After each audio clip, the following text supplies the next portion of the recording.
Selamat sore para netizen dimanapun kita berada. Salam inspirasi bagi kita semua. Wah, ini menarik loh ya, soal Gibran Raka Buming Raka.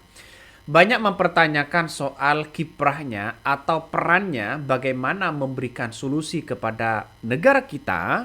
Tapi sampai saat ini sosok wakil Gibran Raka Buming Raka ini masih belum jelas apa yang kemudian diberikan. 你啥也没干嘛上，老呀，老呀，老ya kawan por si acaso, pero no sabemos qué ha pasado.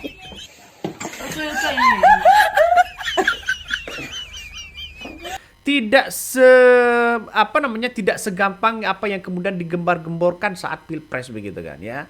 Soal lapangan pekerjaan, ya, terus kemudian hilirisasi dan sebagainya begitu. Sampai hari ini nampaknya Gibran biasa-biasa aja. Kenapa? Karena kita lihat saja selama ini panggung politik apa yang kemudian dilakukan oleh Wapres Gibran soal pedato, soal memberikan solusi ketika bertemu dengan rakyat. Saya kira biasa-biasa aja begitu. Nah, ada salah satu yang kemudian begitu kan ya, trending hari ini soal Pak Purbaya yang kabarnya dipanggil oleh Wapres Gibran. Tapi nampaknya begitu kan ya, nampaknya kata netizen ya, jangan-jangan diduga sudah ditolak mentah-mentah. Ini Pak Purbaya, anak tamatan SMP ajarin keuangan negara. Ya, sudah profesor begitu, sudah S3. Gibran malu seumur hidup setelah perintahnya ditolak mentah-mentah. Ini salah satu ungkapan dari dari netizen begitu, dari publik begitu kan. Terus yang di bawahnya di situ captionnya, Wapres pertama di Indonesia yang selalu diolok-olok nggak ada manfaatnya. Lebih baik mengundurkan diri aja pada ya jadi nambahan tertawaan. Ini salah satu komentar dari netizen. Jadi Gibran ini sebenarnya sebagai jembatan begitu kan. Diibaratnya begitu kan ya, diibaratnya ini Prabowo mau jembat ya, mau berjalan, mau melintas di situ begitu, mau lintas sungai. Gibran ini sebagai jembatan kepada Presiden Jokowi. Ya, saya kira dengan adanya jembatan seperti itu ya Prabowo sukses menjadi seorang presiden. Nah, kita tahu bahwa sekarang ini nampaknya walaupun jadi jembatan, nampaknya sekarang jembatan itu sudah tidak dipakai lagi begitu kan.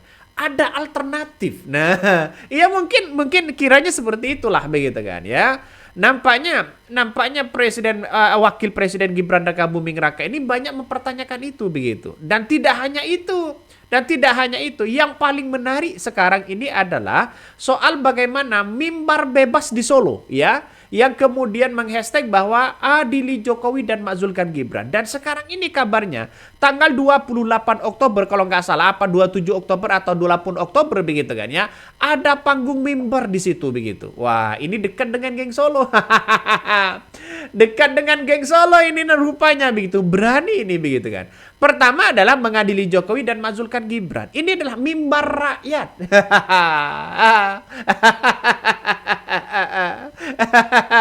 Mimbar bebas di Solo kabarnya begitu kan. Jadi saya kira sampai kapanpun posisi nama Gibran Raka Buming Raka ini tetap dibicarakan begitu. Nama Jokowi tetap dibicarakan. Karena apa? Karena dianggap membuat kegagalan bagaimana di Indonesia itu sendiri begitu kan ya. Jadi pada Senin 27 atau 28 Oktober katanya begitu 2025, agenda adalah mengadili Jokowi dan makzulkan Gibran Raka Buming Raka. Mimbar rakyat ini bergerak berawal dari Solo dan berakhir di Solo. Nah, salah satu ungkapan yang kemudian mengatakan seperti itu begitu. Apa yang saya kutip dari Yani Arsim ya, Yani Arsim. Makzulkan Gibran. Wah, semakin menyala ini, Bos.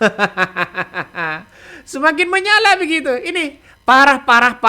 Salah satu komentar netizen mengatakan seperti itu begitu. Nih, coba kita baca. Ini ada yang mengatakan dukung, Bang. Gaspol ya, gaspol. ini banyak sekali komentar-komentar dari netizen begitu kan. Gaspol katanya. Saya menganggap bahwa ini kebebasan berpendapat, siapapun berpendapat, nampaknya Gibran sudah legowo begitu kan ya, melihat ini semua begitu. Nah, dan tidak hanya itu ya, akun Fufu Fafa yang kemudian mencuat lagi di permukaan begitu kan ya. Sekarang ini tetap dibicarakan itu begitu. Nah, mungkin ya pihak istana sudah tahu begitu kan ya, apalagi keluarga Presiden Prabowo Subianto sudah tahu bahwa dugaannya ini apakah benar akun ini punya dianggap punya orang lain atau punya Gibran atau bagaimana begitu kan ya. Ini masih banyak multitafsir dan pertanyaan-pertanyaan itu, tapi sampai sekarang kalau ini adalah punya Gibran ya, ini pasti kan ditelusuri, pasti tahu begitu kan. Ada yang mengatakan bahwa Prabowo marah besar katanya begitu kan. Ya, ada yang kemudian mengatakan wah ini kalau toh pada hakikatnya ini dibiarkan maka kemudian ini akan menjadi cikal bakal bahwa nanti di tahun-tahun sebelumnya begitu kan ya pasti dipakai lagi begitu. Ya ini kan ngeri-ngeri sedap bos. Ngeri-ngeri sedap ya. Saya bagi kami begitu kan, bagi kami ya sah-sah aja mau berspekulasi apapun begitu kan ya, nggak ada masalah bagi kami. Tapi coba kita lihat ya atau baca ya, ada beberapa ungkapan yang kemudian muncul begitu kan ya, dari Rocky Gerung mengatakan begini ya, menyebutkan bahwa anomali survei puas ke Wapres yakni Prabowo tak akan gandeng Gibran di tahun 2029. Wih. Saya setuju kalau itu begitu. Ya kenapa? Karena panggung politik selama ini nampaknya Gibran ya masih biasa-biasa aja begitu. Tidak ada peran yang kemudian sat begitu. Seharusnya kan perannya sangat luar biasa begitu. Peran pentingnya sangat luar biasa. Nggak tahu lagi nantinya begitu kan. Nggak tahu lagi nanti. Nah, 1 tahun kinerja dari seorang Prabowo Gibran ini begitu kan. Tapi saya lebih tertarik pada satu kinerja Gibran. Apa sih kinerjanya? Ya, banyak ini masih bertanya-tanya begitu. Terus kemudian ya udahlah. Dengar aja pendapat Oki ya Madasari, seorang sosiolog terkenal di Indonesia. Setujukah Anda dengan pendapat Oki bahwa Gibran ini diibaratkan sebuah jembatan katanya begitu kan? Ya, diibaratkan sebuah jembatan yang kemudian Prabowo bisa menyeberang di situ tapi sudah paham. Prabowo nyebrangnya sudah paham katanya begitu kan. Dan pada akhirnya apakah Gibran ini sebagai pelengkap saja? Ini kan menjadi pertanyaan penting bagi sosok dari seorang seorang presiden begitu, seorang wakil presiden begitu. Kalau saya pribadi memandang bahwa sosok Gibran Rakabuming Raka ini sebagai potensi di tahun 2029 kalau benar-benar ya semaksimal mungkin. Pembicaraannya, komunikasi politiknya, semuanya tertata. Ini akan menjadi kekuatan Gibran di tahun 2029. Tapi kemudian masyarakat mempertanyakan hari ini apa sumbangsi dan peran Gibran selama ini kepada Presiden Prabowo. Apa kalau kayak Ma'ruf Amin kan sudah total begitu kan. 3 bulan baru muncul begitu. Oke lah, gak ada masalah begitu kan. Tapi Gibran ini setiap acara apapun, mulai ada kegiatan apa begitu kan ya, nampaknya serba kebingungan. Serba tidak paham dengan tupoksi apa yang kemudian menjadi cikal bakal bahwa Gibran ini sudah dipersiapkan di tahun 2029. Kalau masih seperti ini, maka kemudian di tahun 2029 posisi Gibran ini sudah terpinggirkan begitu. Karena ada yang kinerja sangat baik, ada AHY ya, ada macam-macam begitu kan ya, yang kemudian punya peran penting bahwa sosok inilah yang sebagai pengganti mungkin begitu bersama dengan Presiden Prabowo. Artinya gandengannya begitu. Kecuali ya Gibran ini bisa menang harus bergandengan dengan Anies Baswedan untuk menutupi kejenuhan pemikirannya itu begitu ya, atau gagasannya itu. Makanya tidak heran ketika banyak muncul narasi-narasi di berbagai media sosial begitu kan ya. Saya berharap bahwa ini akan menjadi sesuatu hal yang kemudian menjadi PR ya kepada Wakil Presiden Gibran Rakabuming Raka begitu kan ya. Coba kita lihat saja. Sekarang banyak yang membicarakan masalah soal Gibran, apalagi begitu kan ya, apalagi soal debat dulu begitu kan ya. Debat dulu mengatakan gara-gara ya kerpekan singkatan dalam sekejap Samsul dianggap mempesona. Woi. Ini banyak sekali komentar-komentar netizen membicarakan itu begitu. Makanya sangat-sangat disayangkan sekali begitu kan kalau posisi Gibran Rakabuming Raka ini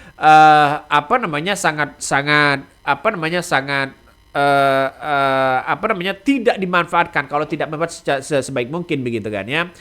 Bahkan ya pengamat politik Rocky Gerung ini menilai bahwa hasil survei kepuasan tingkat tinggi terhadap Wakil Presiden Gibran Rakabuming Raka adalah hal yang tak wajar. Ya, Rocky Gerung menilai bahwa lonjakan angka termasuk ya tak menunjukkan kinerja nyata dari seorang Wapres Gibran ini, dia menuding banyak survei berupaya untuk membuat citra-citra positif kepada Gibran untuk berkepentingan jangka panjang, terutama di Pilpres 2029.